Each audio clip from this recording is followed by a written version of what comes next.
కేసీఆర్ పాలన దివ్యంగా సాగినాక ఇలా మళ్ళా పశువులు చూడబోతున్నాయి, మనుషులు చూడబోతున్నాయి, గ్రామాలు చూడబోతున్నాయి, పంటలు పండుతున్నాయి. కానీ ఈ సంతోషం ఎంతో కాలం నిలవకుండా మొన్న జరిగినటువంటి 5 మాసాలు వెళ్ళి 6వ మాసం నడుస్తుంది. ఇప్పుడు కాంగ్రెస్ సర్కార్ వచ్చి 6 నెలలకే గత కాలపు సమస్యలన్నీ మళ్ళీ గుర్తుకొస్తా ఉన్నాయి.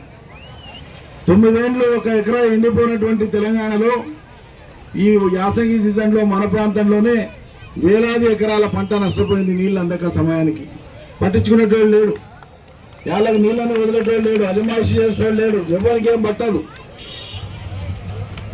100 వాగ్దానాలు చేసింది, 420 ఇచ్చింది కాంగ్రెస్ పార్టీ ఎన్నికల ముందు.